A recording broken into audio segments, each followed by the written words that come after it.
You're now enrolled in the school of BlackNegroJitsu. Is it your first day? Don't worry. The master, Rory Stephen, and his co-instructors, David, Mike, will take it easy on you, rookie. Whether you're attending class here at the School of BlackNegroJitsu for the first time or the 101st time, I want you to become an official enrollee. I want you to become a permanent student here. All you have to do, you don't have to pay a price. Whether you're on Google Play, iTunes, SoundCloud, Stitcher, whatever platform you're listening on, go ahead and hit that subscribe button. Get enrolled in all of our classes. It's free. Do it. Hit the subscribe button. Before we get into this podcast, big shout out to our sponsor, Ball Club Box at ballclubbox.com. Ball Club Box is a sports apparel provider that provides their subscribers with monthly gift boxes full of quality licensed sports merchandise that reflects their customer support for their team. Usually these items only appear at specific stadiums or sports stores, but they intend to make it easier to customers to support their desired franchise without leaving their homes, and in some cases stay, by offering this subscription service. You pick the teams, they pick the items and send them to you each month. There's 3 different boxes. You got the club box, $55 for $75 worth of apparel. The executive club box, $75 for $125 worth of apparel. And the ball club season pass. That's the deal right there. That's $150 for 3 $75 boxes worth $125 each. That's $375 worth of stuff.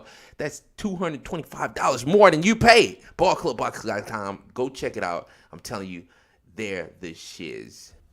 Also, do me a favor. Go check out Kobe's Corner. That's Kobe with a K. Corner with a K. I hope there's not another K. But go check out Kobe's Corner on YouTube. Also, go check out Kobe'sCorner.com. That's 2 Ks. I'm a writer for the site. Kobe did the intro. Good friend of mine. Great YouTube channel. Analysis, breakdown of fights. Of course, articles by me and other MMA journalists, podcasters, whatnot. Kobe's Corner, man. Go check it out. One of the fastest growing YouTube channels for MMA and one of the best online. Welcome to the School of BlackNegroJitsu. I'm your host, Negro Numero Uno, Rory Stephen, the master of BlackNegroJitsu. I'm joined by my co-instructor, Dave Mark. Dave, what's good? Same old. Just a Tuesday night, getting ready to record the pod. Nothing new to report on this end. News around here is just about as dry as MMA news. That being said, we got a lot on tap today. We're going to talk about our last guest. This is Class 11. We're going to talk about our last guest on Class 10. Go check out that episode with Andrea KGB Lee getting pulled from the UFC 216 card. Jessica I not wanting to fight her. Rumble Johnson planning on a return. Joanna Mears wins fight with Boston Crab. Roy McDonald disappointed in Bellator run. Overeem gets title shot with win over Ngannou, and Kadyrov files. We're going to talk Ramzan Kadyrov with a Russian journalist, wrote for the Russian edition of Esquire magazine and a bunch of other stuff, Gregor Antanesian. And we're going to also talk about the NFL National Anthem protest because it ties into this podcast in that interview, and I'll tell you why when we get there.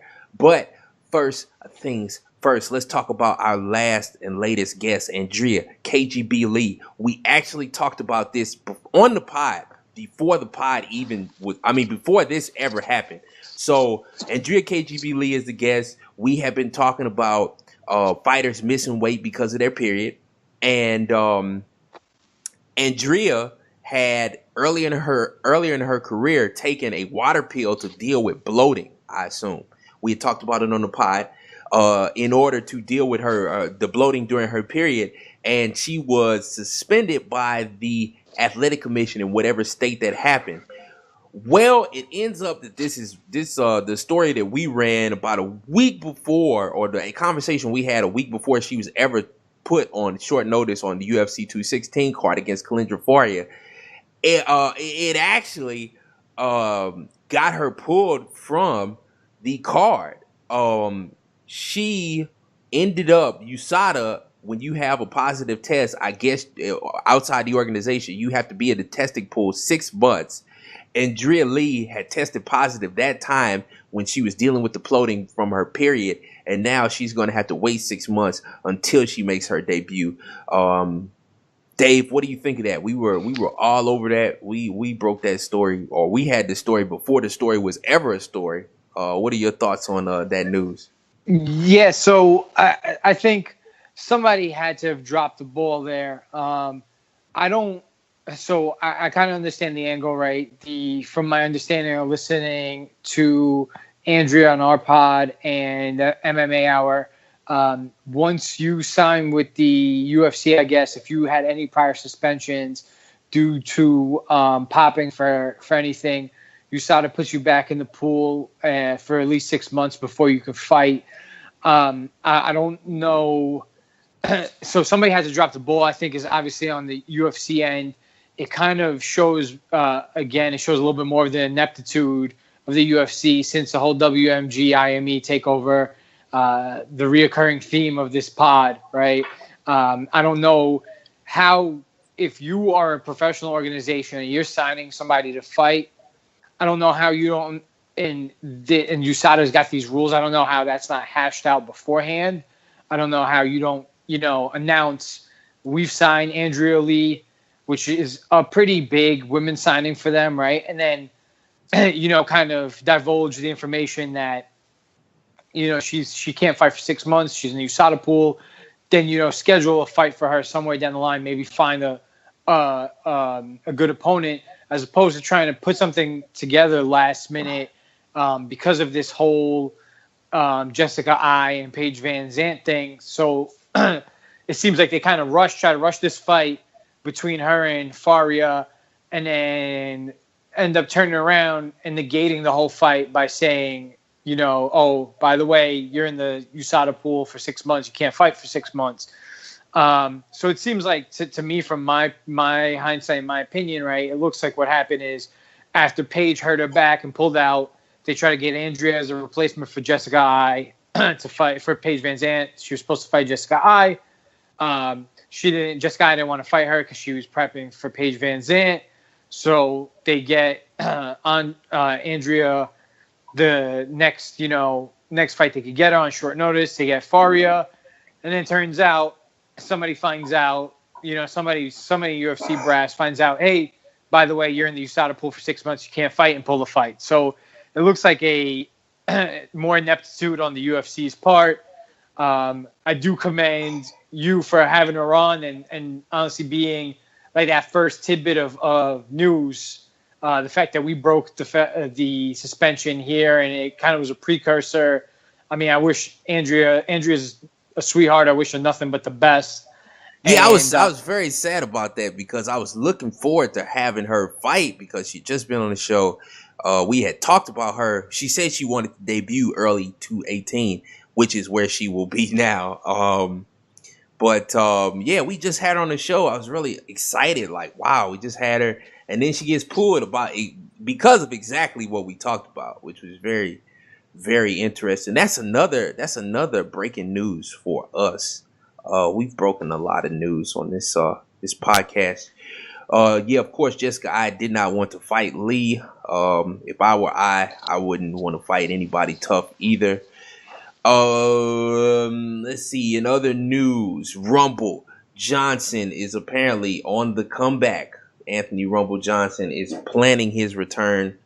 And apparently it's going to be at heavyweight. If he does return as a heavyweight, I think that Rumble is going to be the heavyweight champion of the world. He is absolutely a killer. There's not many people or any that are going to be able to ever deal with his power. Plus, if he doesn't cut weight now, his power should be even more terrible and terrifying. I really don't see any obstacle to the heavyweight championship in the heavyweight division right now for Rumble. I don't see who beats him. What do you think, Dave? I know what I'm going to say is right off the bat is if Ngannou beats Overeem, I want to see Ngannou Rumble. I think that would be an absolutely ridiculous fight. Rumble is a scary, scary dude. That retirement was very premature. caught everybody by surprise after that Cormier fight. From my understanding, he ended up doing that to kind of go into the legal marijuana business. I don't know how that's going for him or what the scenario is. I don't know if he's maybe got an itch to fight, but I don't. I mean, definitely not the most stacked division. His path to the championship wouldn't be. I don't think would be that difficult. The only possible obstacle I see standing in his way is Stipe, who is the champion, or possibly Ngannou if he's not as raw when he does fight Rumble. But outside of that one punch, there's not a lot of people in the UFC or in MMA today who've got one punch KO power like he does. He's a scary, scary dude. I agree. If he doesn't have to make much of a weight cut, who knows what's to come, right? He might be the healthiest he ever looked. What was it? He used to fight at welter, and then he when he made that was it welter or middle, and then he made that jump to light heavyweight and just completely looked like a absolutely different animal. So let's see what this jump in weight does to him.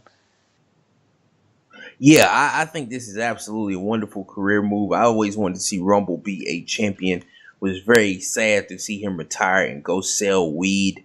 I mean, I guess I guess it could be a lucrative endeavor, but come on, man, you're supposed to be a champion in this sport, one of the all-time greats, and you're selling weed, guy. I mean, come on, son. So I'm glad to see Rumble back. I hope that the gift of power that he's having, he can achieve his dreams and go ahead and get that one of those titles, because Cormier was standing his way at light heavyweight. I was going to talk about this later, but I have changed my mind. Let's talk about it now. Let's talk about Alistair Overeem versus Francis Ngannou. If Overeem wins against Ngannou, apparently he's going to be set up for a title shot in the heavyweight division.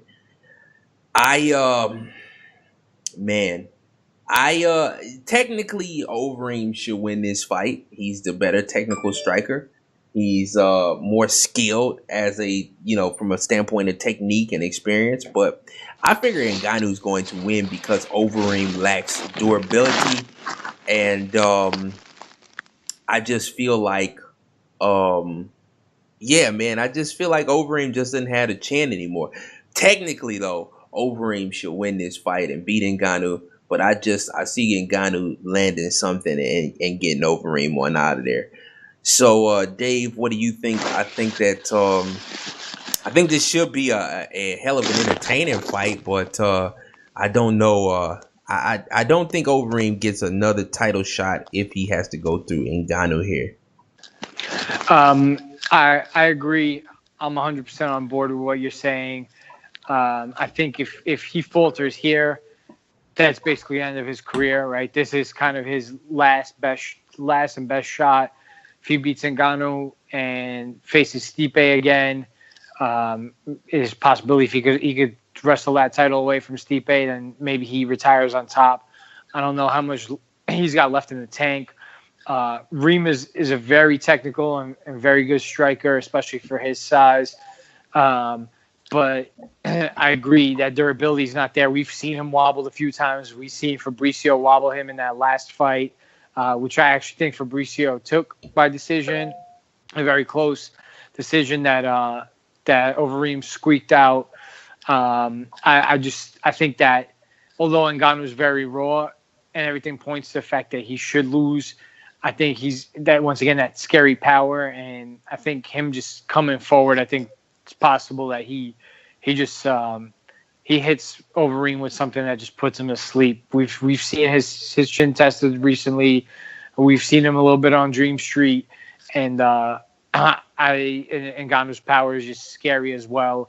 So everything points to the fact that technically and on paper, Overeem should beat Ngannou, but it's just that power and the fact that Overeem's durability I don't think is really there. I'm in agreement with you. I think we see Ngannou bulldoze him in a first round kick.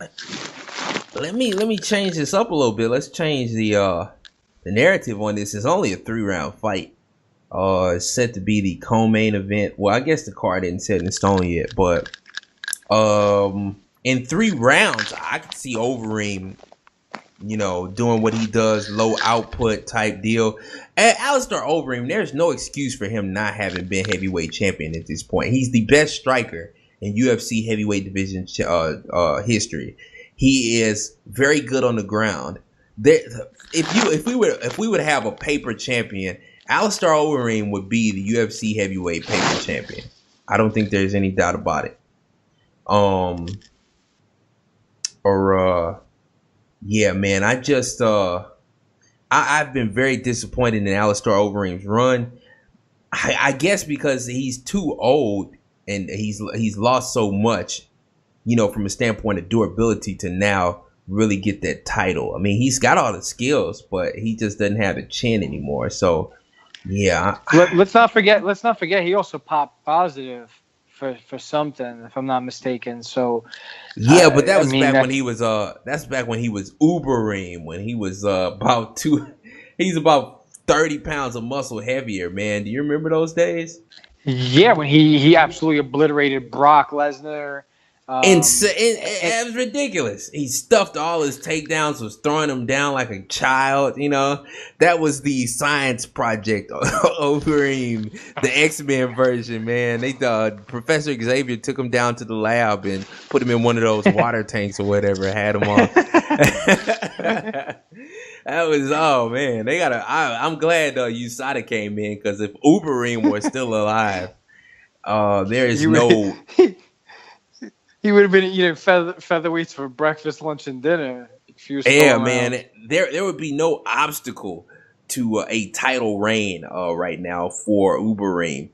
In other news, Jonna Mears won an MMA fight with the Walls of Jericho. Well, it wasn't the Walls of Jericho. It was a Boston Crab. And it had me thinking that why aren't more people going for the Boston Crab? So it's never happened in MMA. I don't know if it happens too much in Brazilian Jiu-Jitsu, but it absolutely, if you've ever been put in one, I know me and my friends, we used to do Boston Crabs and Walls of Jericho on each other. It's absolutely a super legitimate move. I don't know why hadn't it been used more often, When you get both ankles, you turn that thing over and get that Boston Crab cranked up. It's one of the most iconic moments in MMA history. I know, being a huge pro wrestling fan, I went crazy seeing the Mears Boston Crab. What do you think, Dave? Did you mark out when you saw the Boston Crab get hit and the guy tap? I thought it was so. I was talking to one of my buddies about it. And I thought it was ridiculous. I'm not saying that the move doesn't, can't be legit, it doesn't hurt. But I feel like if at any point you scramble or you're trying to pull anything, or you're fighting at any type of move, I don't see how anybody with any type of Brazilian Jiu-Jitsu background or grappling background can't resist or can't get out of that before it's locked in. I don't know why we haven't. I think just the level of grappling in the mixed martial arts, the big promotions like UFC, Bellator, even some of the smaller ones like WSOF. I think that just the talent of grappling is enough to kind of prevent that. I know you started rolling recently, Lara, and I'm fairly new to jiu-jitsu also, but there's a lot of things I feel like that, just that innate nature and that survival instinct in somebody where you're in certain compromising positions, you could kind of scramble out of it, you could kind of get out of it. So I have to watch it again, or I have to see the whole fight. I don't know how somebody got in there and wasn't able to basically get out of that before it was even there. I think we might not see a lot of it because you basically got to have a guy flattened out, and at that point, it's, you know what I'm saying. If you got somebody's back, you're sinking in a rear naked choke, right? I mean, it's obviously on the other end. It's on the head or the neck end as opposed to the leg end, but that's obviously a higher percentage finish right there, right, to lock in that rear naked choke. As well as if you've got somebody flattened like that, you're in ground and pound. I don't see anybody who's skilled enough or smart enough that would go for something like that. I think that's a low percentage finish in an MMA match. So hence why we don't see more of that. I thought it was a little ridiculous. It was funny to see, but the first thing that came to my mind was what the fuck and how did he land that? So we've got to see more of this. We've got to see more of these Boston Crabs, Walls of Jericho. I want to see some more power bombs, man, like Rampage used to do. It is absolutely a mark-out moment. When it happens in the UFC, it's definitely it's got to be submission in the other night times 2. Rick Martel, Chris Jericho. Who else utilized the Boston Crab? So many Boston Crab users. So proud of this young man, Jonna Mears. Now, yeah, mark out moment of the year, definitely. Next topic, though, Rory McDonald is a little peeved about his Bellator run. Yeah, he's only been fighting like once a year with Bellator, and he wants more fights. Rory McDonald understands that Bellator has a small staff and whatnot, but he doesn't want their protection. He doesn't want to be coddled. He wouldn't want to be babied. He wants to fight. Rory McDonald is a real warrior. Seems kind of like a serial killer in a way, that look he has in his eyes and whatnot. But I would love to see Rory McDonald fight more, and I'm looking forward to. I mean, he's only like 30 years old, man. He's been around forever, though. But Rory McDonald is absolutely one of the very best fighters in the sport. Holds a win over Tyron Woodley. I hope Bellator makes his wish come true and gets him more fights, you know? Especially with those young guys over in Bellator. Dave, what do you think? So I would obviously love to see him fight more. I mean, he's a very good fighter. He's very entertaining to watch. That brawl with Robbie Lawler was ridiculous. The last fight, the 5-round title fight, even like it was kind of boring. But even the fight with Wonder Boy, you know, his last UFC fight was interesting too. Like he was trying to go for that little ankle pick, like that little rolling ankle pick.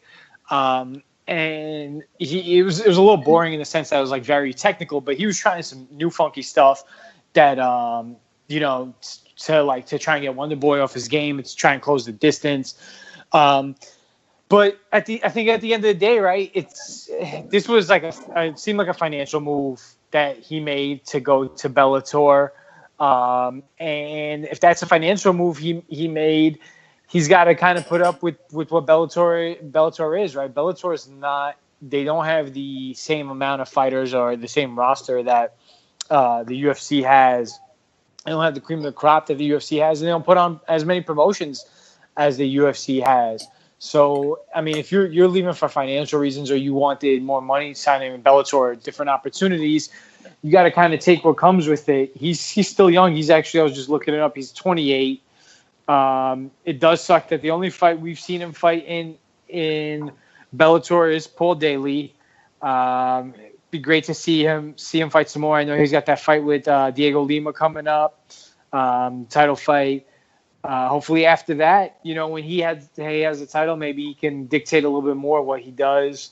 There's definitely some more interesting fights. I think him versus MVP might be an interesting fight. So there's some interesting fights for him to be had or for him to have. But like I said, is I just don't think. I think what Scott Coker seems to be doing is Scott Coker seems to kind of be playing the long game here.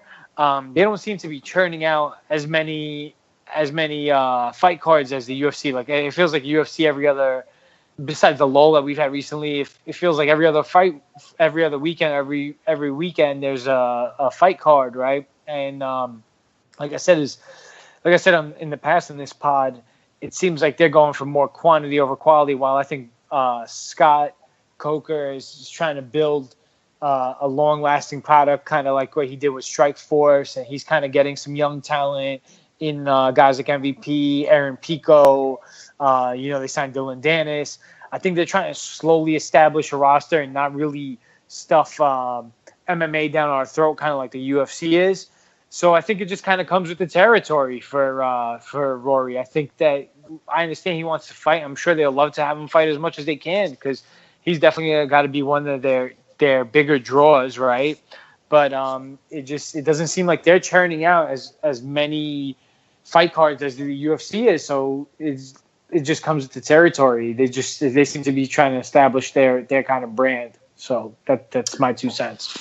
Yeah, it probably is a lot to do with it. Not as many cards, not as many fighters. So quality over quantity. I think that's the way to go. But hopefully they feed some young, ambitious prospects to them. You know, some guys with some high-level skill sets and some fights under their belt and throw them in there. You know, that's what Rory wants to do.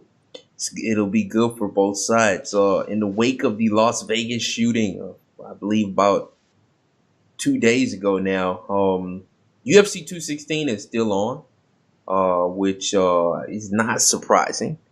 But I bet security is going to be on fleek this weekend. But we've got a card that's full of wonderful fights. Man, terrible event. But tickets are so cheap to fly and everything like that. Did you see that, Dave?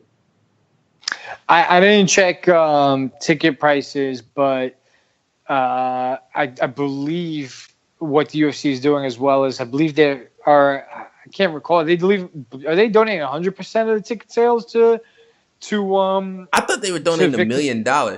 Is it $1 million? I didn't know. I didn't know the exact figure, but I respect them for doing that. I mean, if you're not going to pull the fight card. There's not much you can do. You can't really put a price on lives, and what happened was absolutely tragic and absolutely disgusting.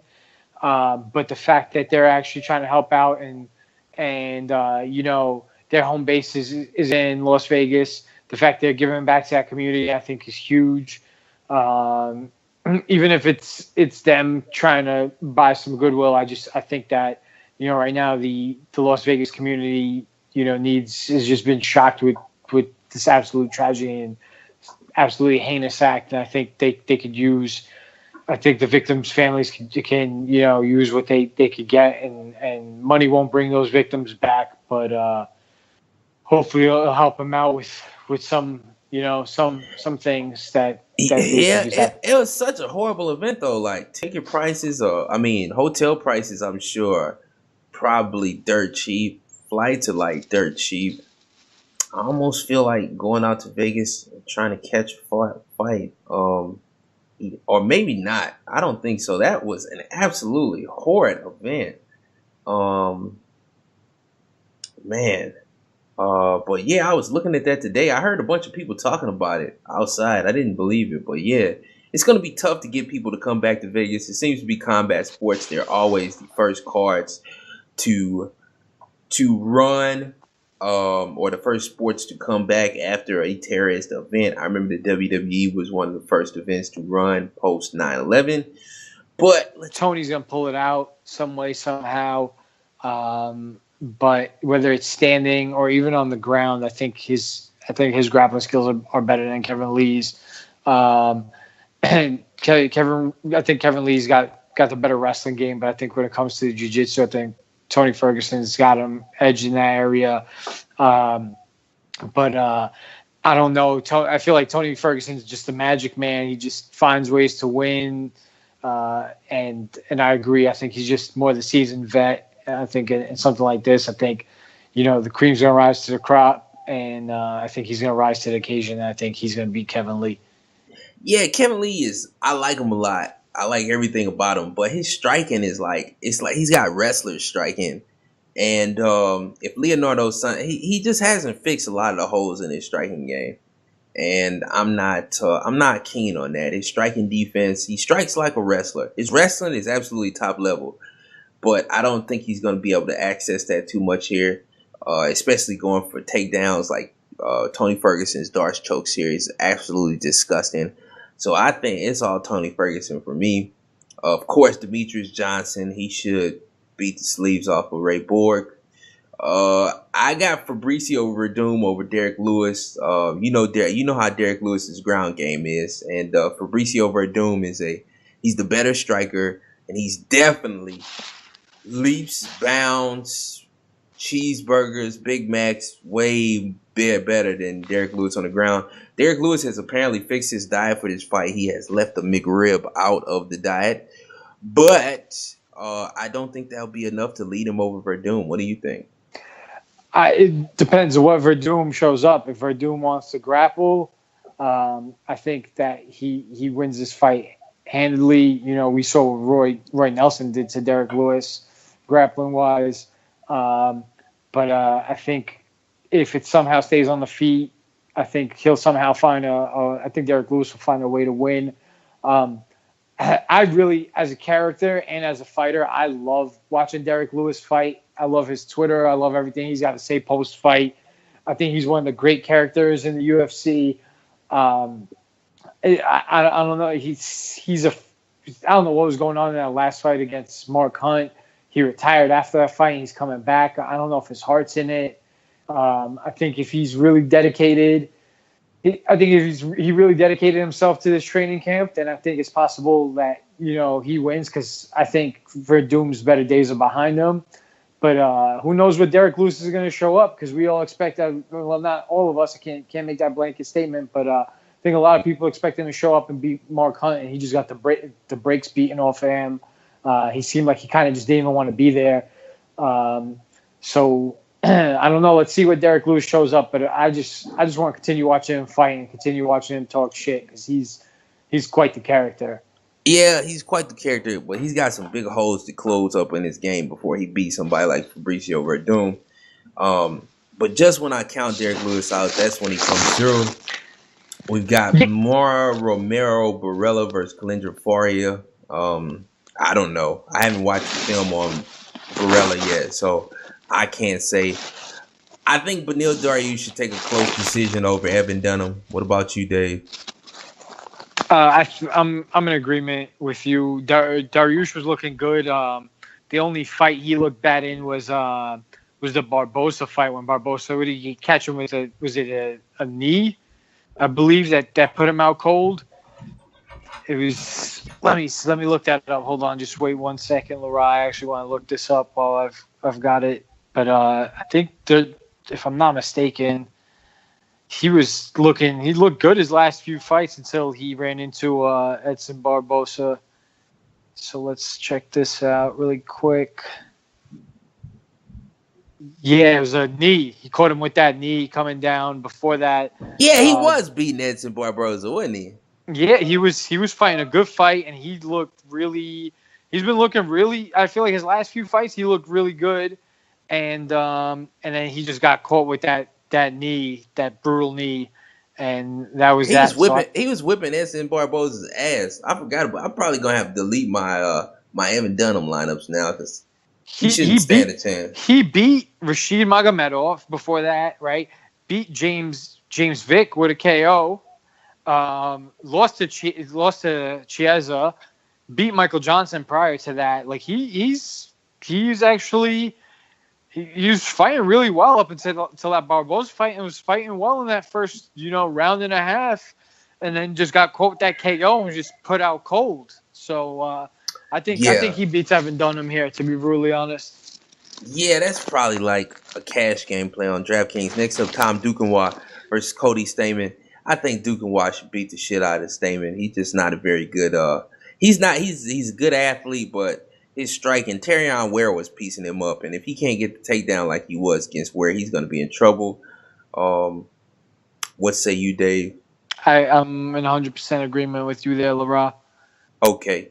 Will Brooks is cursed, in my opinion, and Nick Lentz should continue to smash his head in.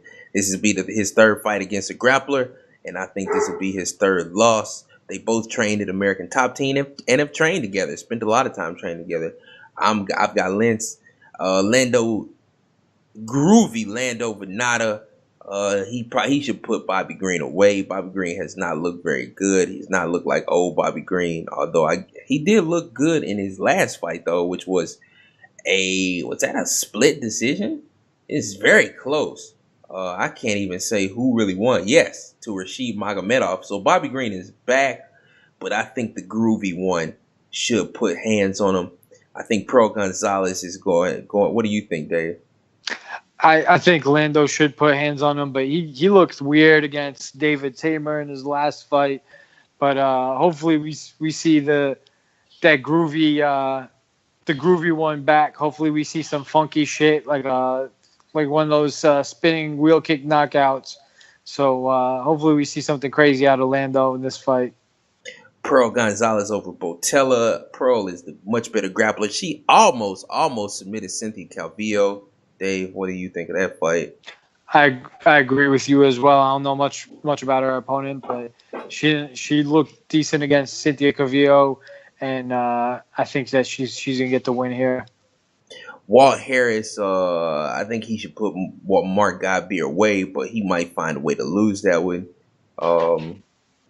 Magomed Bibulatov versus John Magaraga. I guess Bibulatov. Brad Tavares over Tally's Ladies. What do you think, Dave? I don't know. To be brutally honest, I think who gives a shit? That's I like Brad Tavares, but man, this is just not a sexy fight at all. I was gonna say I like Tavares, but I think your answer is a little bit better. I like Tavares too. I think it's gonna be it's gonna be two guys kind of just plotting forward. But who gives a fuck? Nobody. It's like, who cares? Like, Brad Tavares beat Tally's Ladies. Like, who gives a shit? Matt Schnell versus Marco Antonio Beltran. I think Schnell, but who fucking knows? Matt Schnell's got no chin. He's been getting knocked out. That will do it for UFC 216. Blah, blah, blah. Ooh, let's get into the prized possession of this podcast here.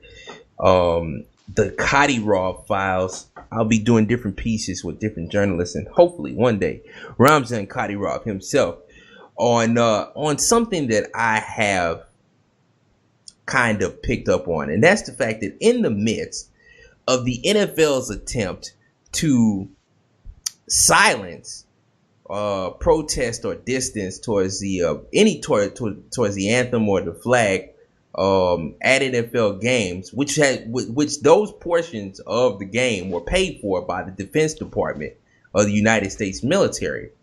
In the midst of that and that great controversy, and Colin Kaepernick being disallowed from playing basically because of that. That is not often talked about, but Colin Kaepernick is not playing football because he messed up the money that the NFL owners were getting from the Defense Department.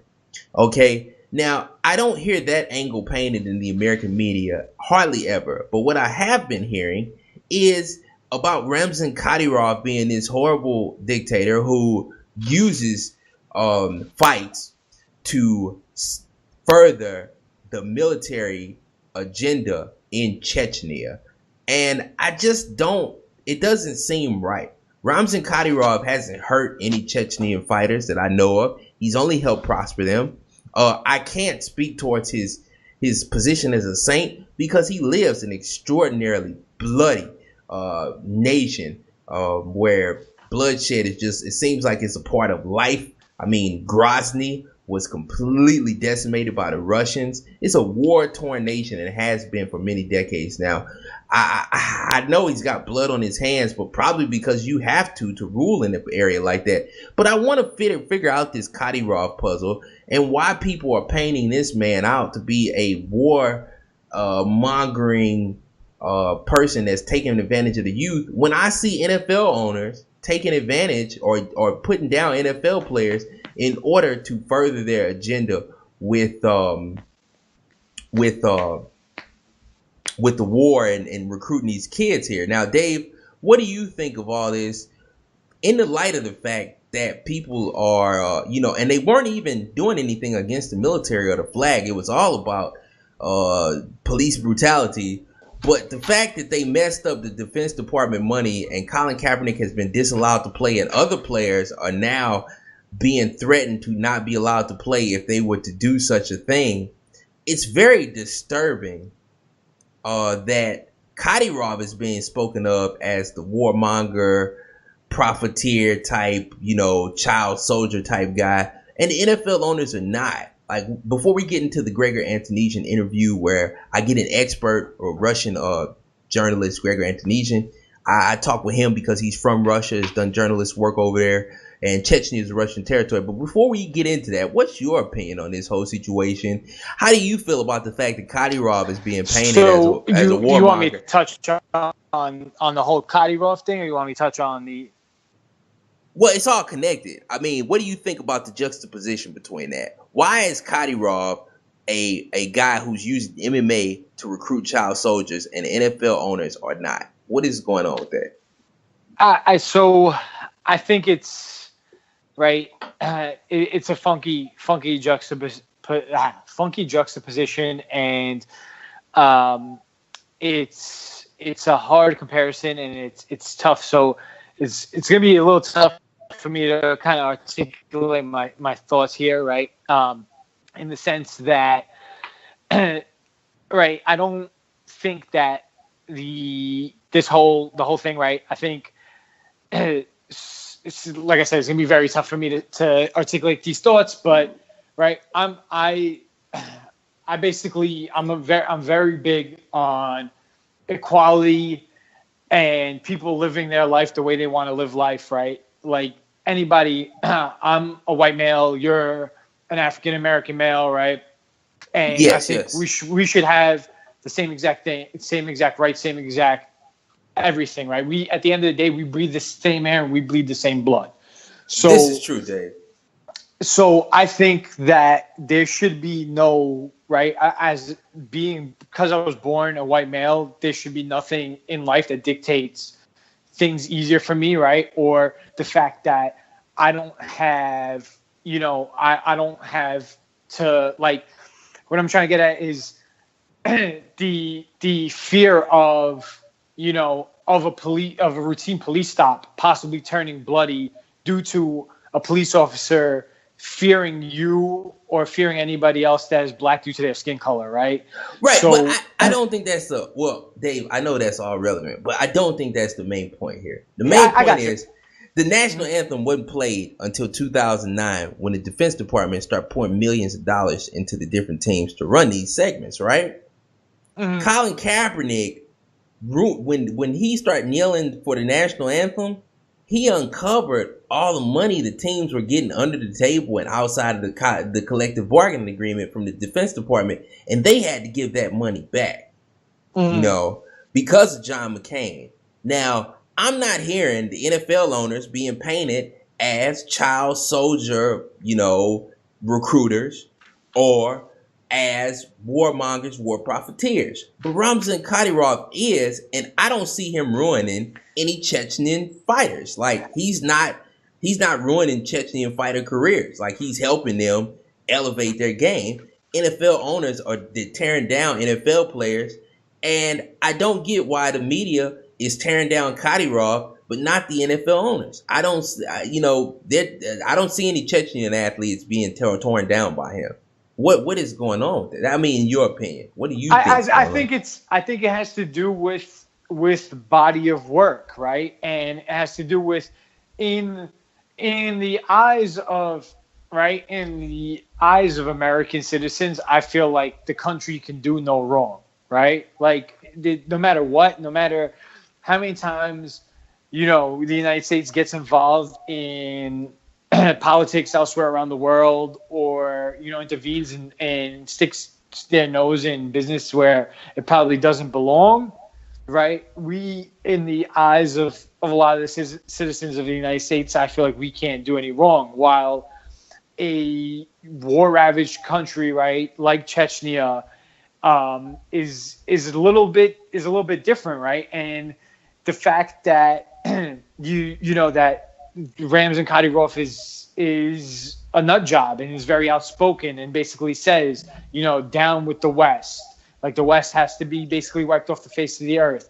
The fact that homosexuality is not allowed in Chechnya, right? And that the horrible things that they do to anybody they find out is homosexual. Right? That's at least what they say. So that's one thing. And go ahead, keep going. So I think it's the radical, right? I think that it's the radical nature of the way that country is run. I think that at the end of the day, you see a lot of corruption in a lot of countries, first world countries or third world countries, right? I just think it's the point of view at which you see it, right? While you see corruption or you see radicalism in another country like Chechnya, where it's just out in the open, right? Where it's war ravage and you've got child soldiers and child fighters, none of which I'm condoning, right?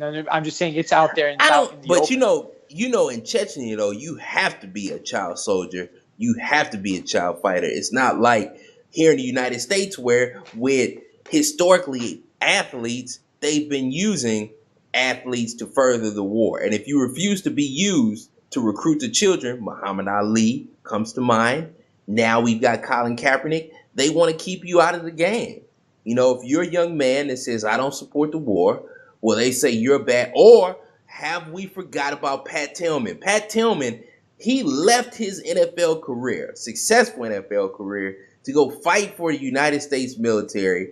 And he was shot in the back of the head after he said he was coming back to uncover all the evil things that they did, by friendly fire. And they lied about it and said it was enemy fire that took him out. And then they murdered Pat Tillman. We can't forget that. With all these people standing for the flag and for the military, you cannot forget that the military slaughtered an NFL player who believed in what they were doing, and when he wanted to uncover the corruption and try and help people, they slaughtered him and killed him in cold blood.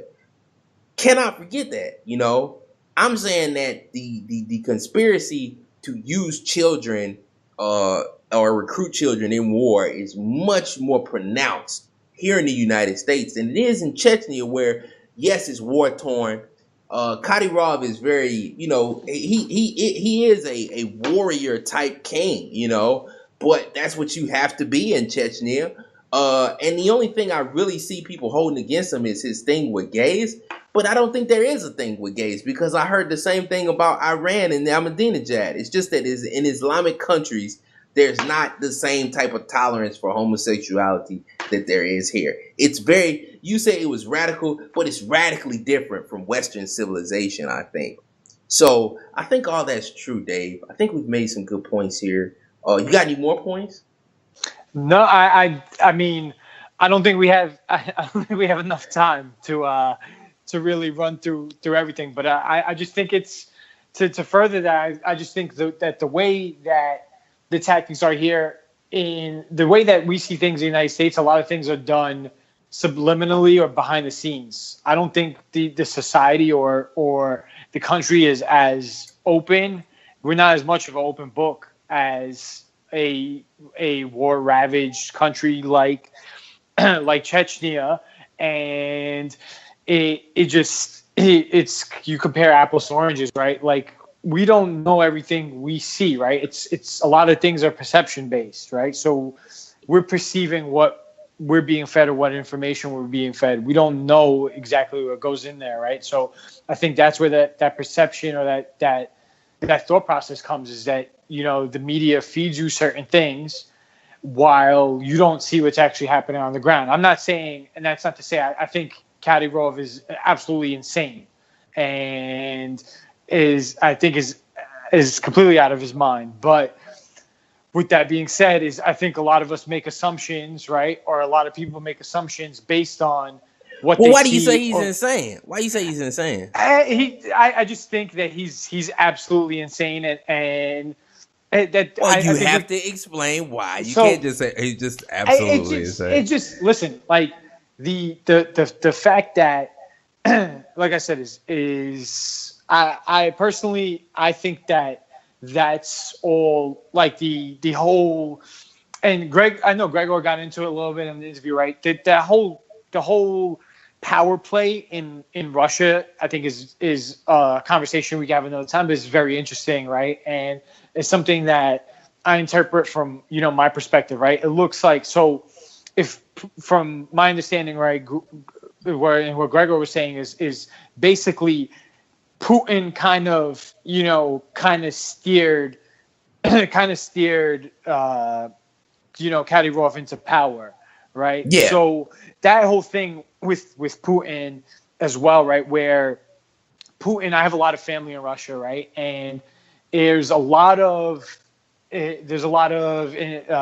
paper democracy, right? And that's exactly what Gregor was touching about, right? By paper democracy, I mean to the West and to the United States, they like to kind of give this aura of, yes, the way we do things are democratic, right? Everything's fair, when basically it's a dictatorship, right? It's Putin running the whole entire show, and it's Putin's country. Anybody who's outspoken usually ends up dead or in jail. I know that a lot of the younger generation that I know, like I have family out there, don't feel like they have legitimate rights, like that everything that, that they like their liberties as well, right? There's certain things they feel restricted in and that they want to fight for, while the old guard is very nationalistic and is very behind Putin, right? They grew up in a very communist era, and they think he's, the end all be all. With that being said, right, I'm going to cut a long story short. I think that any type of move that Putin makes is basically a political and chess move against us and the rest of the West, right? To kind of hold kind of the power play, like the U.S.-Russia power play, right? Who truly is the dominant army? Who truly has, kid at the drop of a dime? If things were to go south, who would basically be the last man standing? So therefore, I think when he basically guided somebody who was basically a military warlord or a military leader who's running his dictator father's National Guard into power, right? That's for Putin's gain, and that's for Putin to be able to kind of control that power play, or that chessboard, right? The political chessboard.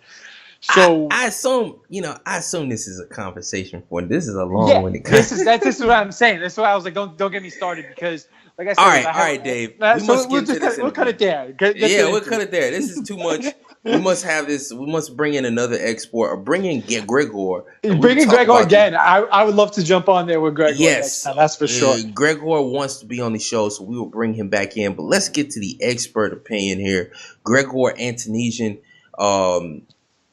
Russian journalist, wrote for the Russian version of Esquire magazine, bringing him in to talk about Kadyrov and the juxtaposition between him being painted by the American media as a child soldier recruiter, while the United States, who is banning Colin Kaepernick from playing for interrupting their paid patriotism, is not painted as that ever in the media. I think that's crazy. But I talked to Gregor to see if I was crazy. Let's get to the expert opinion. No more of these amateur opinion. Of course, I'm the master of BlackNegroJitsu, not the master of Russian history. So let's run that now, guys. Thank you guys for tuning in. Hope you tune into the MMA Edge Fantasy Podcast and also Black Market Picks. But yeah, this is how we're going to close the show. Me and Gregor Antanesian talking about the juxtaposition between the picture that's painted concerning Kadyrov and basically NFL owners at this point. I think it's a really interesting topic and ties into all the latest events. I did this interview a couple weeks ago, so check it out. Yeah. Gregor Antanesian, welcome to the School of BlackNegroJitsu. Like I said, I've been really having a lot of thoughts about the way the American media has been covering one Ramzan Kadyrov lately, and today I want to bring in an expert. So, Gregor, what we'll be discussing today essentially is the juxtaposition between how America is handling the recruitment of its young people. The Colin Kaepernick situation. Essentially, Colin Kaepernick has become a pariah in professional sports and has been blacklisted in the NFL because he has become a barrier to the United States recruitment of young people. It really wasn't about standing against the national anthem. It was about the fact that those national anthems were paid patriotism, almost essentially propaganda. Therefore, I see these stories. I don't see that story being covered very much, but I see these stories about Ramzan Kadyrov and how he's using the military to recruit children. He's a poisonous leader. And I think his character is being a bit miscast here. And so I've decided to bring in experts one by one to discuss this. Today, of course, is you, Gregor. You are a Russian, so you are very familiar with this situation. And hopefully it'll culminate in an interview actually with Kadyrov so we can discuss this and get to the bottom of this. But today, we're talking to you. You're my special expert on this situation. Go ahead and tell people why we should listen to you. What's your background? What did you major in? And why is your opinion so valid, Gregor? First of all, thanks for having me. I'm happy to do that. I really like the angle you mentioned. The recruitment and Kaepernick kind of stuff. It's a good way to look at that. Absolutely. I think that, I've been looking pretty closely at events both in Chechnya under Ramzan Kadyrov rule, and I'm MMA fan as well, so that's an interesting topic. I've been working for the Russian and international publications for last 6 years. My last gig in Moscow was the deputy editor-in-chief of the Esquire magazine, the Russian edition. So I've been reporting for the Port magazine. It's also the Russian edition of a UK-based men's magazine. I've been going to Ukraine to witness the revolution and then civil war. There was a civil war, still is, in eastern Ukraine, to Balkans, Serbia, Bosnia, to Transcaucasia. So going all around region, which is pretty much ruled by either autocrats or warlords. So I was really interested by this kind of mentality and psychology Ramzan have, and he's probably the most outstanding from all of them, because most of the Eastern European autocrats, they tend to embrace the rhetoric of democracy, and they speak they try to look at least as they are someone who in favor, doing something in favor of democracy. But he's different. He's very bold. He's just nuts. He says, the West is the enemy. Allah, Islam is the only authority to me. And it's interesting because it's still Russia. Hold on 1 second. Hold on 1 second. Before we get into the minute details, I want to stop you. You left some things out about your details, or at least your background. You majored in history at the University of St. Petersburg, and you're currently majoring in journalism at the University of Missouri. Just want to include that. But we're going to get to all those special questions a little bit later. So I wanted to kind of guide the conversation here, all right? I want to organize it for you, all right? So absolutely, yeah.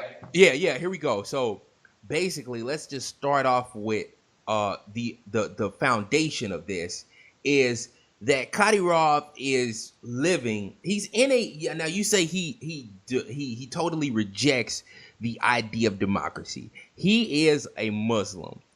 Historically, Muslims have refused to be ruled over by any manner or form of law outside of Islam. And so do you really believe that it's tyrannical of Kadyrov to be so outspoken about the rejection of Western imperialism when for so many years him and his father were fighting against the hand of Russian imperialism? It's only, I believe, after, I guess, giving in to the devastation that Russia had put on Grozny and Chechnya, that they kind of submitted to letting Russia come in and have power over the region and allow them to, be a territory within Russia. But it was really, I think, for the betterment of Chechnya. But they are Muslims, and of course, they want to live the Muslim way. That's just natural. And over the past 200 years, many different imperial powers have tried to take them away from that, have ruled over different Muslim sectors. Let's say in Syria, you had the French Mandate of Syria. In Palestine, which is now Israel, you had the British Mandate of Palestine. You had the British Mandate of Mesopotamia. In Iraq, Muslims, no matter what you put over their head, no matter what you do, at the end of the day, they usually will still say, but Muhammad said. Muhammad is supreme within Muslim civilization. So do you believe that this element of Kadyrov's personality is tyrannical? And then why? Or do you believe it's just natural to being a Muslim? You see, all the other examples you referenced, like Syria or Palestine, they have this sense of continuity of succession. They used to live this way, like for 1,000 years, and then white people come and tell them what to do. Chechnya is different because during the most part of the 20th century, it was just any other Soviet region, and it was, you won't have a lot of stuff which you see now there back in Soviet time, and there is a lot of traditions which actually Kadyrov makes up. It's a very modernist, probably even postmodernist version of Islam. You mentioned, you asked if it's natural. I don't think it's natural. It's a modern idea of what traditions used to look like. It's some kind of invention of a tradition. Chechnya never lived like that, actually. It's his projection, his view. And even if you will visit Grozny, you will see a huge mosque. It's called the Heart of Chechnya, right? It's a copy of a mosque which is standing in Istanbul. So it's a kind of mix of all the Middle Eastern Muslim traditions, and then there is a little Chechen touch on that, and now what he calls that a Chechen tradition. But historians and ethnographers and anthropologists, they reject to call it actually a Chechen tradition. It's more of an invention. You think that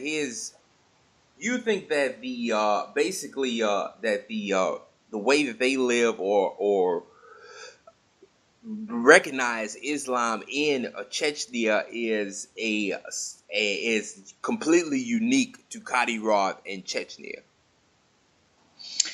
It's not completely unique. It's not the way it used to be on Caucasus in general, and in Chechnya in particular. It never used to be like that. It's an invention. It's very normal, traditional Sufi Islam version of.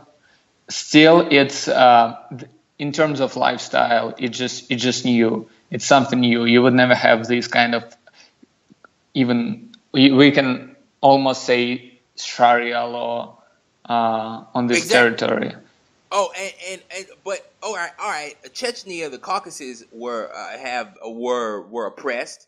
They were being beaten down, and like many nations, they turned to Islam, I guess, as a form of coming out from under that oppression. So you say that this is historically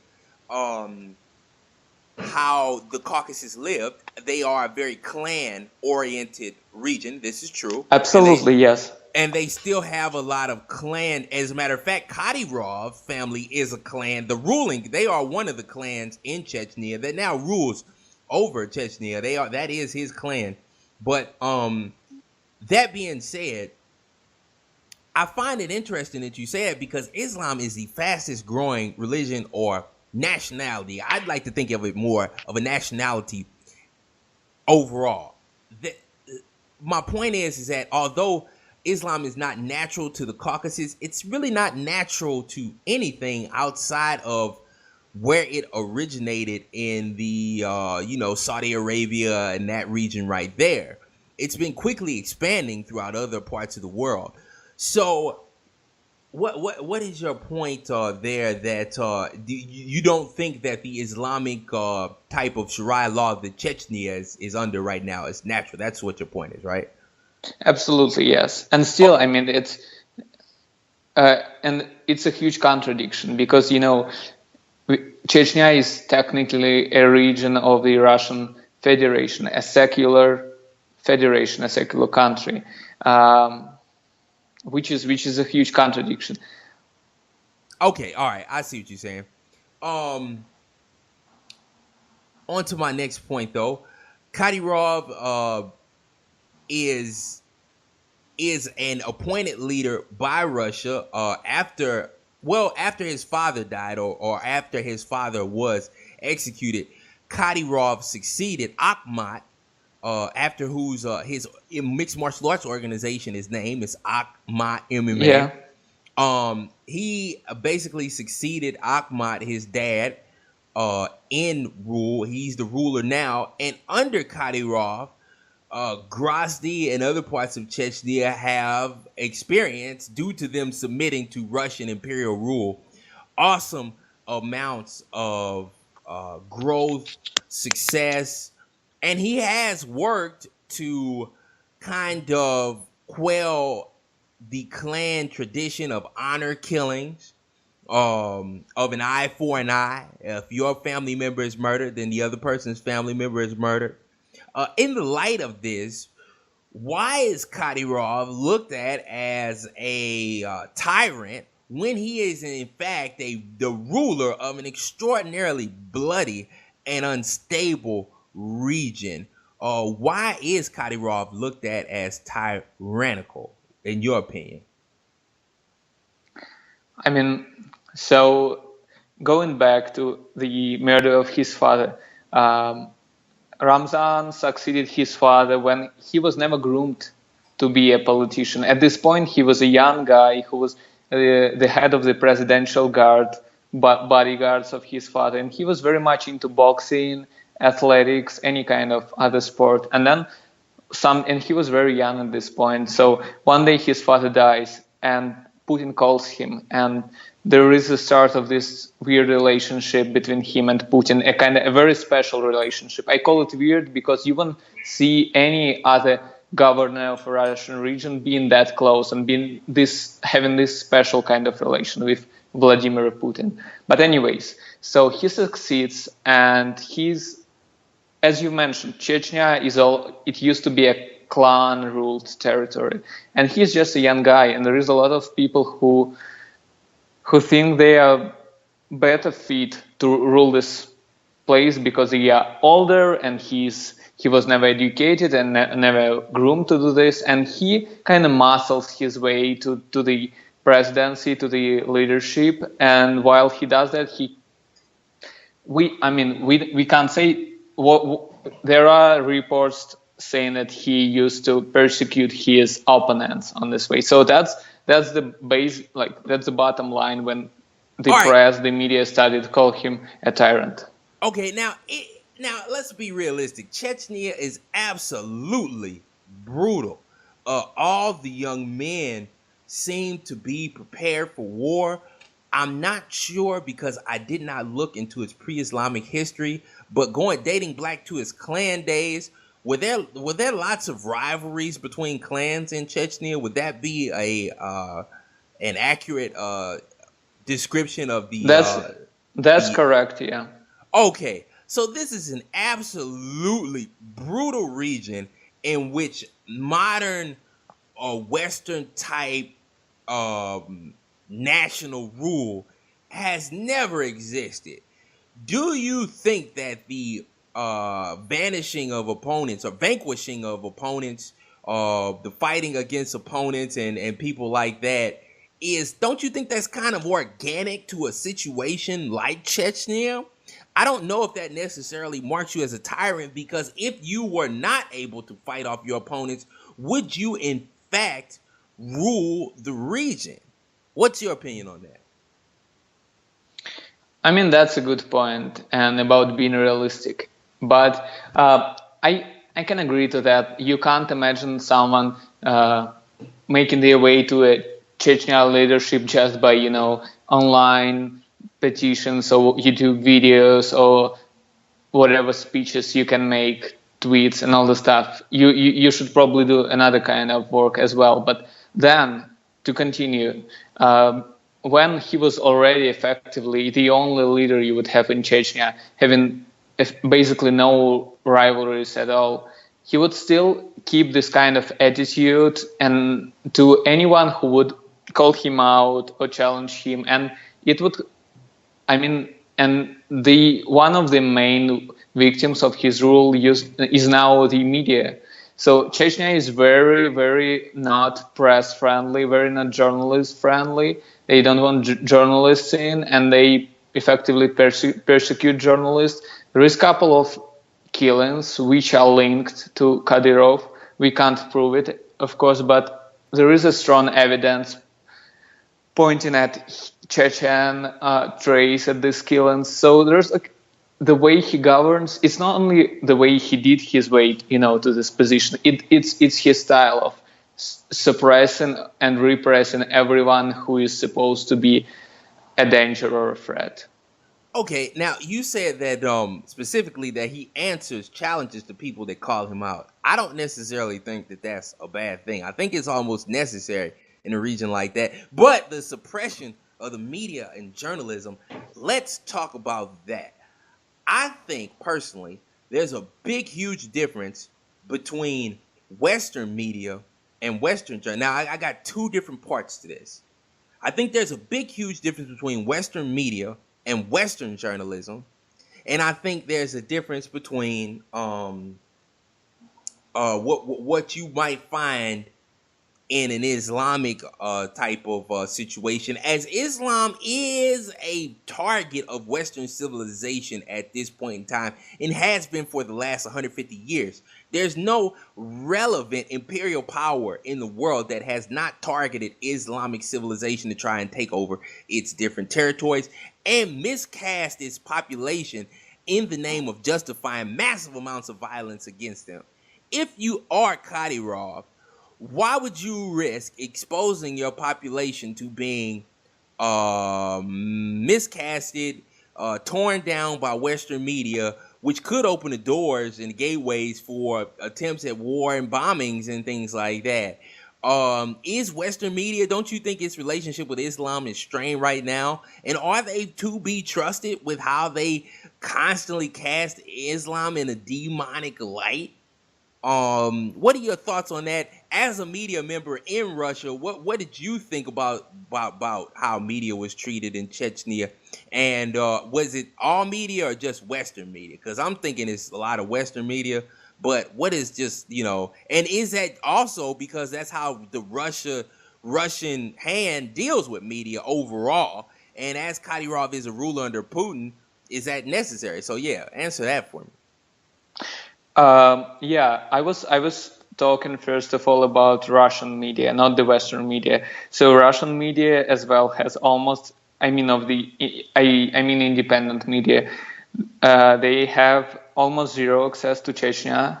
You just can't do it. If you do it, you're under a huge pressure and danger. You put yourself in a terrible amount of danger. It's almost like going to Syria, probably more dangerous than going to Syria. Depends on what you're doing. If you're doing some stuff which can be linked to, Kadyrov persecution of gay men or his opponents, all this kind of stuff, you're in a big trouble. So, and this is, the freedom of press in Russia is relatively at a relatively low point, no doubt. But still, it's just heaven and hell if you compare it to, say, Moscow, St. Petersburg, and Chechnya. Chechnya is only, it's like, and it doesn't feel at all like Russia. It feels like it's an Islamic state inside of Russia. Okay, all right. And so my second part of that is, Do you think that Kadyrov and the Chechen government might have a reason to be paranoid about the media, especially in the light of how Chechens have been treated? If you can remember back to the 1999 apartment building bombings in Russia, this was a catalyst for the absolute catastrophic destruction that Russia thrust upon Chechnya. Mass media, at least in my eyes, in Islamic civilization has been used to blame, Islamic civilization and demonize for Islamic civilization, like in the 1999 apartment building bombings, or maybe in the September 11th building bombings. Nobody has any evidence of who did it, but some Islamic civilization is blamed, and then that Islamic civilization is punished with endless amounts of brutality that does not spare the women and children in the society. Do you think that the media blackout is because of events like that in the past, where the character of Chechens has been miscast? Yeah. Yeah, I see where you're coming from. I can probably imagine why there is a distrust towards media.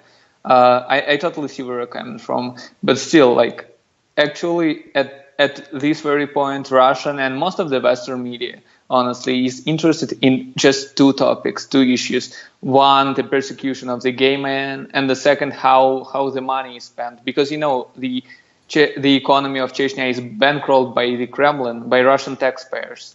Huge loads of money going to Chechnya and then disappearing. No one knows how they are spent. And then you will have the Akhmat fighting club, or you will have new stadiums with help of this time, race horses. So the guy, Ramzan Kadyrov, does a lot of race horsing. His horses are in all over the Persian Gulf. And this is the topics people are interested in. They just want to make sure that no one is being killed or tortured, and they want to make sure that taxpayers' money are spent in the proper way. But he won't let do that. So it's not. I can see there is a lot of media bias about Chechnya. Used to be a lot. Chechens were very unfairly portrayed in some, I'd say, more of a right-wing marginal media, but still, this kind of criminal terrorist kind of portrait. It's almost over now, I'd say, and people are looking just at Chechnya as a developing region inside of Russia. So inside of Russia, and that's kind of what I was getting at. At one point, Chechnya was viewed as a criminal and rogue region, right? I mean, yeah, absolutely. It's a long tradition coming back from, Tolstoy and Lermontov and Pushkin, all the great Russian writers and poets of the 19th century, because 19th century was the time when Chechnya became in the middle of Russian expansion on the Caucasus. And there were constant wars, and some of these writers like Lermontov and Tolstoy, they were actually officers in the imperial army fighting Chechens. So there will be this portrait of a noble savage, kind of. You would fear a Chechen and you will adore a Chechen, and you will write poems about Chechen on his horse with his, knife or sword, this kind of stuff. Very, very colonialistic kind of image. Okay, so I mean, is the villainization of Kadyrov maybe, and that's what I'm thinking. Is it more product? Now, you said the main 2 points with Kadyrov right now, or the point, and that's what disturbed me, is that the only things that people are using against him is that he apparently beats up gay people or whatever. But I don't even know how accepting that region has ever been to homosexuals, especially with its clan history background. I don't think that's ever been accepted in the Chechen region. And then second, the misuse of Kremlin funds. So if I'm going to think of a tyrant or some terrible dictator who's committing all kinds of war crimes and atrocities, that doesn't seem to be that terrible. It doesn't seem to be that terrible of crimes, especially as, at least I see, media from the West, mainly, they never do like the relationship that gays have in Islamic civilization, which is not a place of acceptance like in Western civilizations. You know, you can't be outwardly gay, have gay bars, have gay clubs and things in Islamic civilization.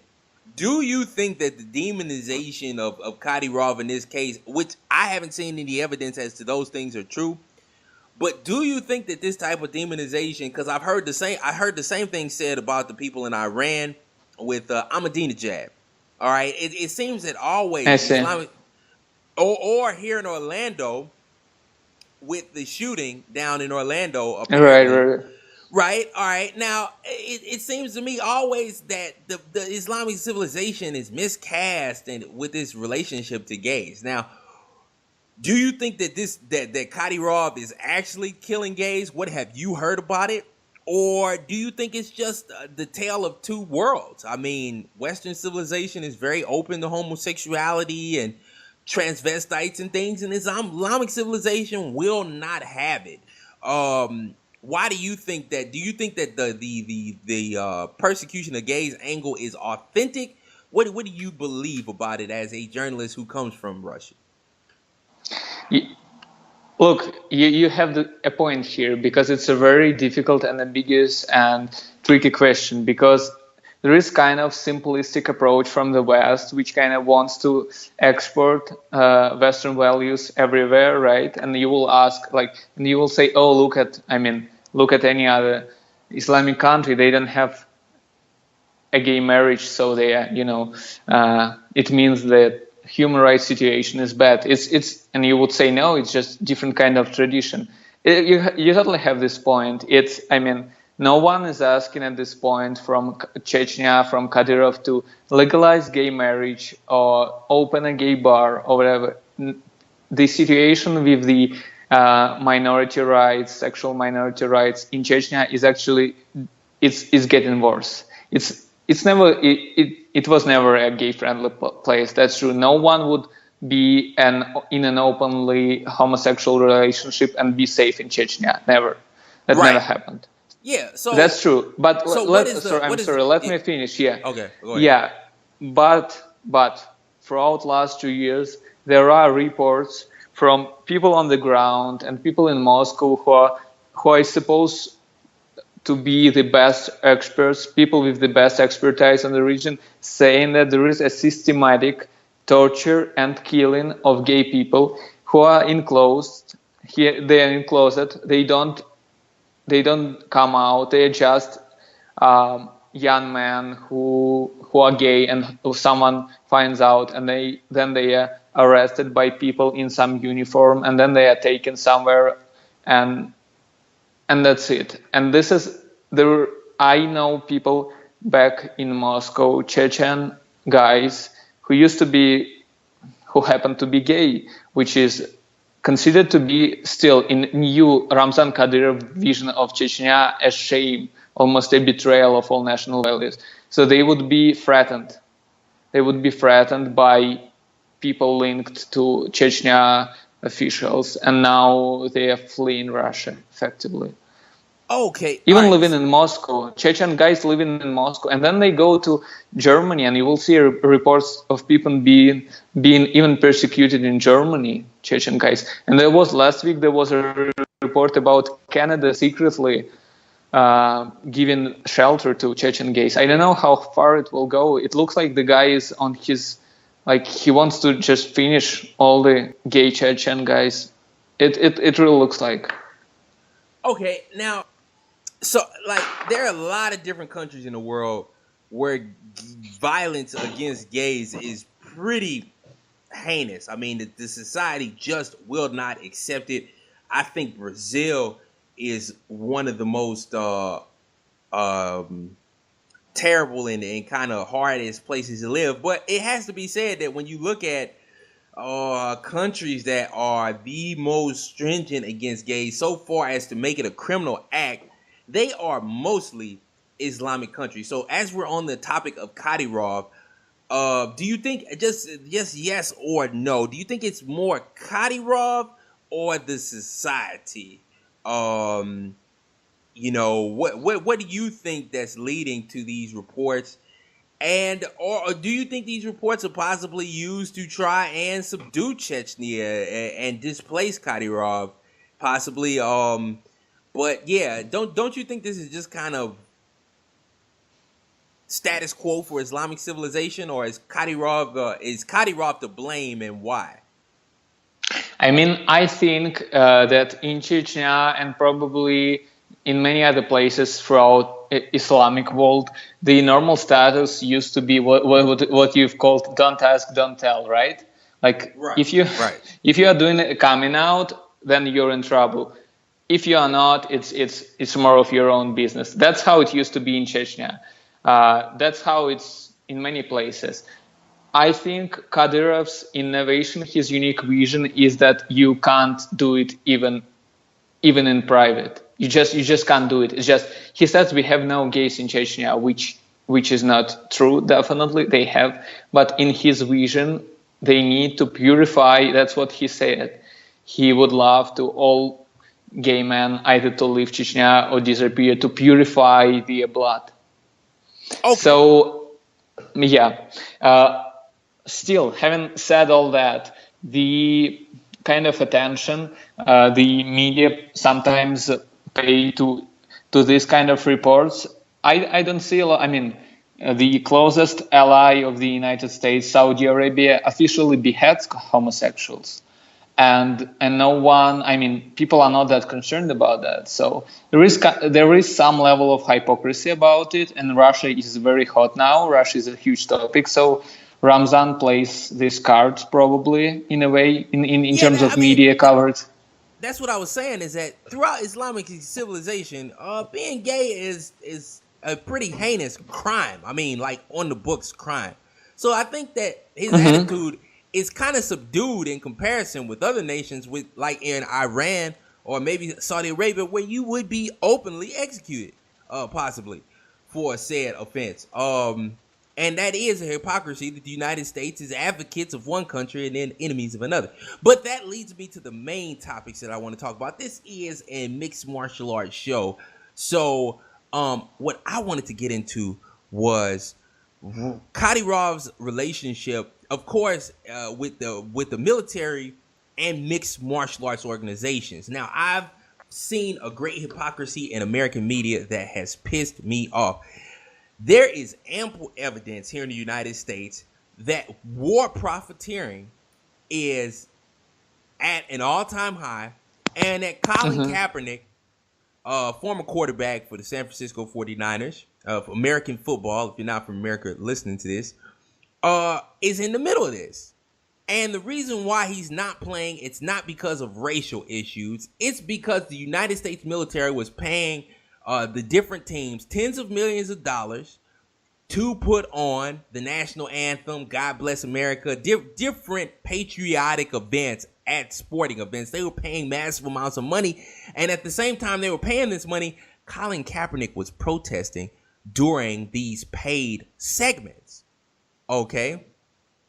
Yeah. That being said, that the NFL gave back a lot of the money that they got from the military to hold those events because of the way they were called out, even by John McCain for paid. Of course, John McCain is a veteran. I don't agree with the United States military, but John McCain is a tough motherfucker, and I respect him because I'm telling you, he was tortured. They held his hands behind his back and put his hands over his head and shit, and he didn't give up, and he still believes in the flag. Good for John McCain. He's not one of these chicken hawks. He believes what he says. But John McCain came out on the military and said what they were doing was fucked up. So the hypocrisy with me is that why here in America is it that I'm not seeing segments about how the U.S. military is using sports to recruit and is obsessed with this, as they basically blackballed a very capable player in Colin Kaepernick for this said offense.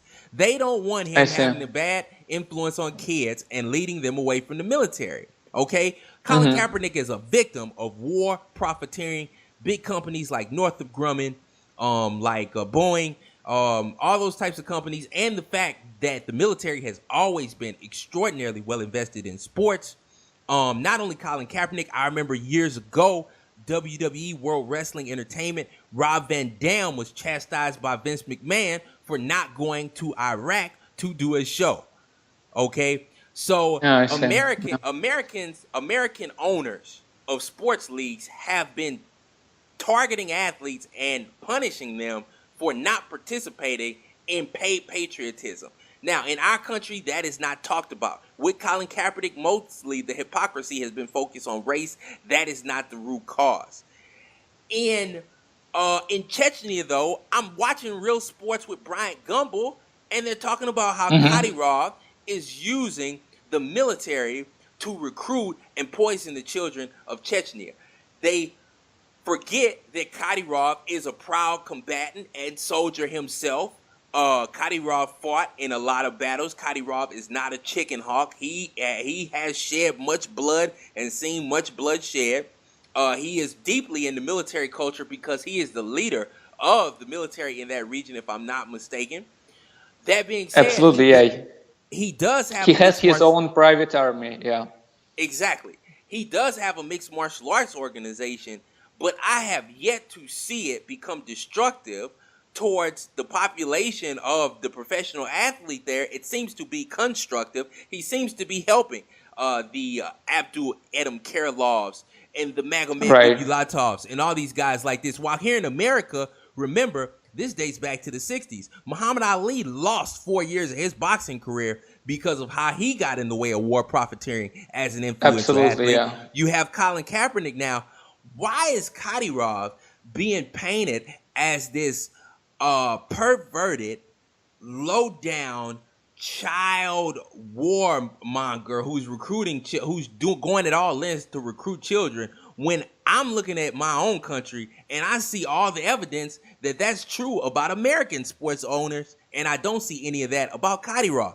Is Kadyrov using the military to poison children, or is he just in love with the sport and has decided to become ahead of it, and in a region that's probably growing to love it as well, just like they're growing to love it in the Ukraine, which is kind of a similar situation to Chechnya in a certain way.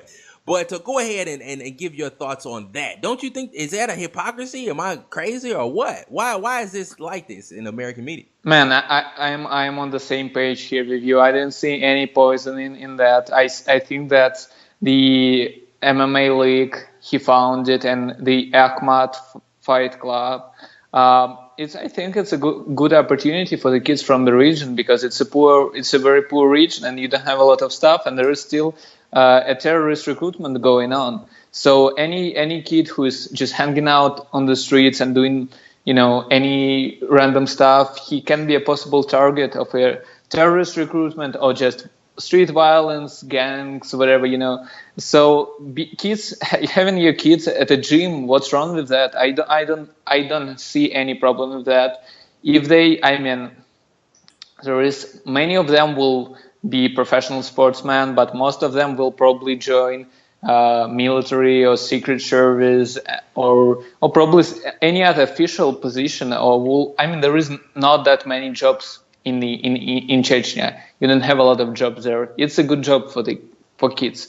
I honestly, and if you look at this, Chechnya and Russia in general, we are not actually that competitive now in the modern world. We are not economically competitive. We are not even the biggest oil producers. You guys, the US and Saudi Arabia, you do more of it. And we're not the largest almost in anything. We do a lot of arms trade, right? But we don't have Elon Musk or Steve Jobs or Apple or Google. We don't do a lot of technologies. We don't do, we used to have a great cinema. So there is not a lot of stuff to be proud of. And to have Chechen or Russian fighters competing in UFC, then, we have the Dagestani fighter, Habib the Eagle Nurmagomedov, who will probably be the next to fight Conor McGregor. This kind of stuff, we are relatively good at that, right? We can do that, and we can be proud of it. I don't have any problem with that.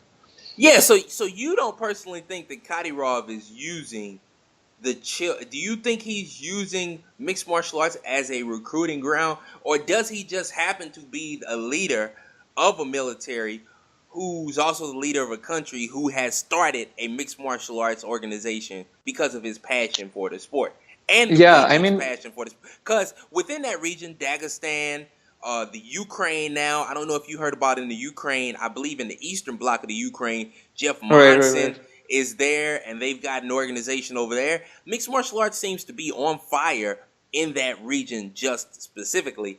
So do you think it's just the passion that this region has for mixed martial arts, or do you think that it's just a hypocritical criticism of somebody from a very different, basically because of the anti-gay stance that the country has?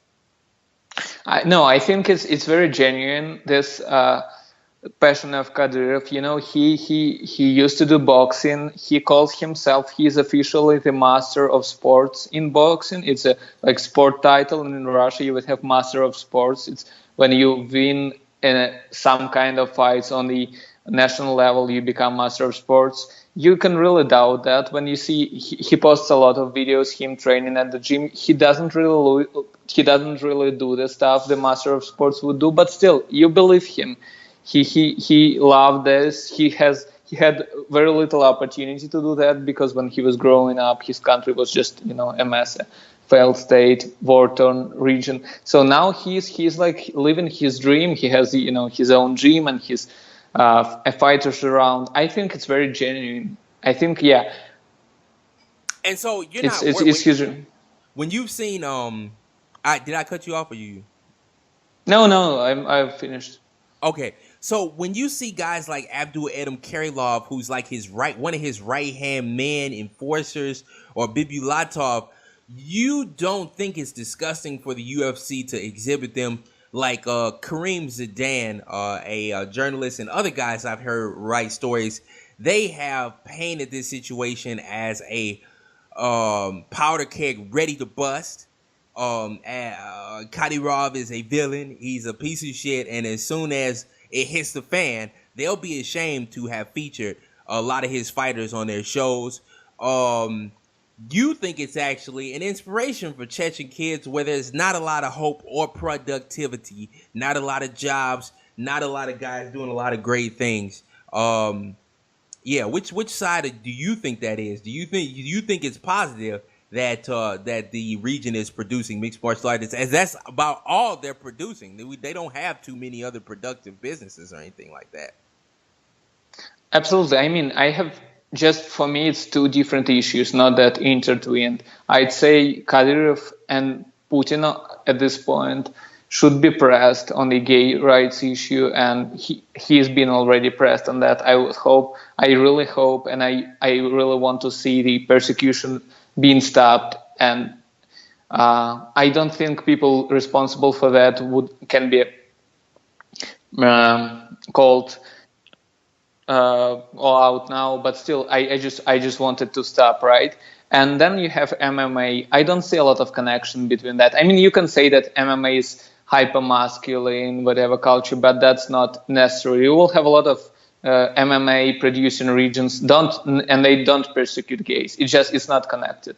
I'm doing some more like training myself. It never makes me violent or angry so it's not connected at all. I don't know, for UFC, is it an ethical issue or not? It's a difficult question. I would love to see Kadyrov pressed on this issue, and I would love to see Russian and Chechen fighters competing in the UFC. I'm not seeing a lot of connection between these two issues. Okay, so why not see American officials pressed on the war profiteering that's going on here? Because unlike Kadyrov is building up young Chechen athletes. Here in America, young athletes, if you refuse to participate in the war effort, like Joe DiMaggio, I don't know if you've ever heard of Joe DiMaggio, the baseball player. He participated. Yeah, sorry, absolutely. Oh, yeah, he participated in World War II, but they gave him a position that was more of a recruitment position, okay? He suffered no consequences for not fighting. Muhammad Ali would have been in the same position. He wouldn't have had to kill anybody. But he didn't want to be a part of the effort at all. They took away his boxing career. Yeah. Colin Kaepernick wasn't even against the war. He's against the slaughter of young black males here. But because it was during a time where they were paying to exhibit the national anthem and he was ruining it and staining it, they say, all right, Colin, we not signing you. Okay, so America is tearing down young men, while Kadyrov seems to be building them up. Why don't you think that that's being addressed here in this country? The fact that profits to be made off war and weapons and recruitment is taking a precedent over the progress of the young men in the society. That's a good question. I mean, as a Russian journalist and a Russian citizen, I would rather not comment on the American issues because I don't feel like I have a right to do so. But I You think surely that do. You surely do. Thanks, with all the yeah, terrible man. things they do to black guys over here, man, we need somebody from somewhere else to say something. So what do you think about it not being from here? What does that look like to you? Because everybody wants to rag on, here in America, they want to rag on all the other countries of the world, talk bad about Russia, talk bad about this one. What does this look like to you at not being being an alien of sorts? Yeah, absolutely. Yeah, I have this troubled view of America. I see people being in a huge denial after the election for the last and during the election process and like campaign, and now after the election, people are. I don't see a lot of people realizing stuff that happened. I see a lot of it is huge effort to blame Russian meddling, whatever meddling in the election. While I don't see. I think that people should come to terms that the administration, which is now, it was elected by American citizens, and they, for some reason, wanted these people to be elected, and they need to figure, especially the media needs to figure out what was the reason, and to just have your shit together. I mean, it's not healthy to blame anyone around. It's healthy to blame. Also, story. I mean, I've been watching closely your presidential race. I even donated like $20 to Bernie Sanders, which, I mean, anyone could do that. So I was like, oh, I like the guy. I would donate $20 to Bernie campaign. Then I was very sad to see what happened to Bernie, and then find out he was effectively screwed by his own party. I mean, that's all this kind of stuff. You have issues and you need to solve issues, but blaming any other country, politician, Hitler, Putin, or whatever. I think Donald Trump is a product of the American politics. I believe there is a lot of tradition going from even Nixon times. You would see this guy, Roger Stone, a Washington lobbyist, who was the youngest guy in the Watergate story, and he was working for Donald Trump. So I think all the problems you have, they were produced by your own hands, and you need to solve it yourself, not blaming any other country. It's especially these problems we're having with athletes and war profiteering. If you're not familiar with American sports, if you see on Saturdays, a lot of the young athletes are being forced to wear uniforms with military type themes. I think NFL teams have done it before, where they'll have a week where salute to the troops, and all the coaches and all the staff will have military gear on. I think that's a disturbing situation. I think that they're targeting the kids here, trying to make them believe something about the military that isn't true to get them to recruit, and using the high-profile athletes in this nation to do it. And if you don't comply, then you end up like Colin Kaepernick. And I just did not see that out of Kadyrov, and that's why I was concerned about the way he was being painted. Is there anything else that maybe I might have missed about Kadyrov and Akhman MMA that we have not covered here? Have you ever been to an event or heard about an event and what it's like there? I haven't been to the event. At the time I was living in Russia, it wasn't that big. It was happening only in Grozny. Now they have events in Moscow. The next event is scheduled on September 27th. It will be in Moscow. It's a huge sports palace, Luzhniki, so it's a huge stadium. They are growing, getting bigger. I I would love to visit. I'm interested in. I think, look, no one. I mean, being realistic, no one ever supposed Chechnya to become a liberal democracy in 10 years after the war.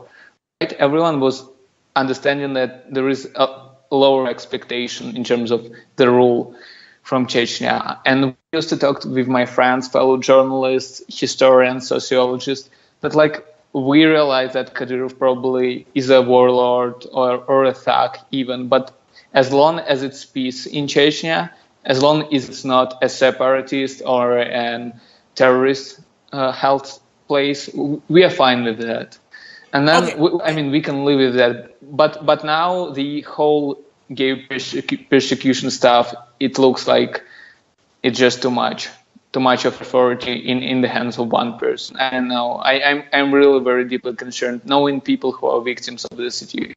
Now, let me ask you a question. Now, why do you think, in the light of Western and just imperial brutality overall, that Sharia law is so terrible democracy is the answer, or Western society in the way that they rule, they call it democracy, it's really representative republics. They are the answer to Islam, an Islamic society that they've bullied for the past 200 years. Why is democratic rule the answer to a society that has been victimized by said society? I mean, who would want democracy to rule over them with all the terrible things that it's done to them throughout this whole of Islamic civilization?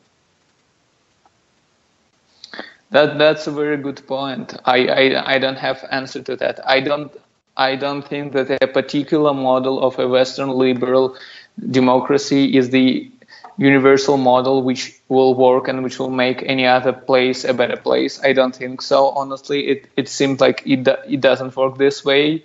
We tried many times. It just didn't work. It didn't work in Afghanistan. It didn't work in any other place. Yeah. So I am. Yeah. Go ahead, keep going.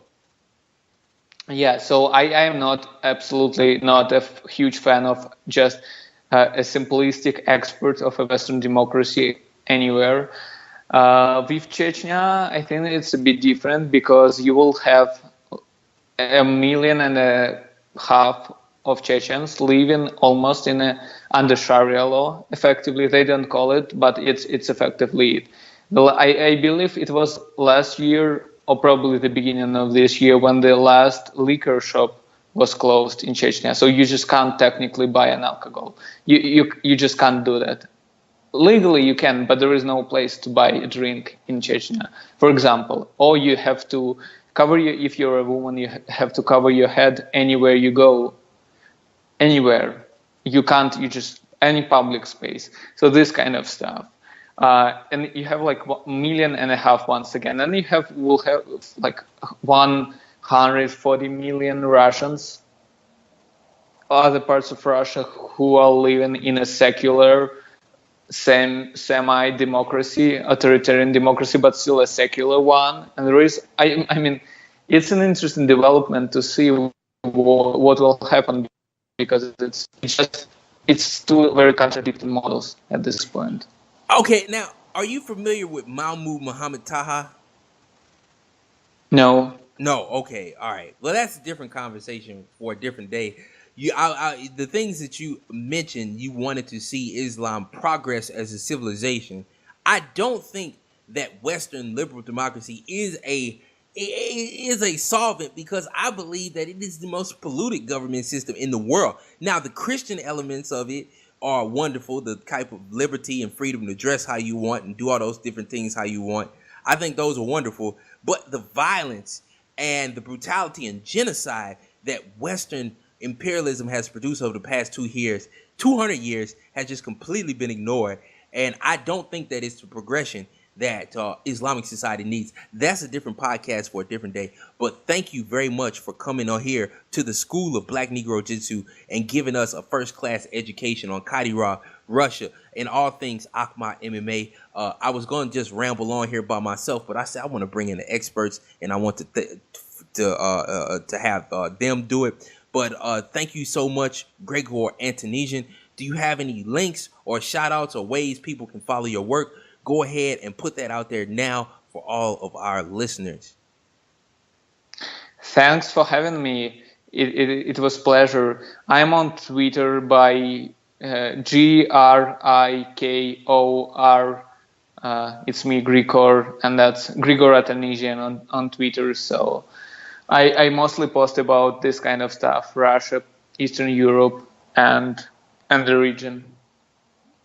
Okay, that's awesome, man. Thanks for coming, stopping by the school BlackNegroJitsu today, and I'm gonna have you back more to talk about more things, some Khabib Nurmagomedov, different Russian things. We're gonna have some more conversation, Gregor. You did very good today. Thanks a billion.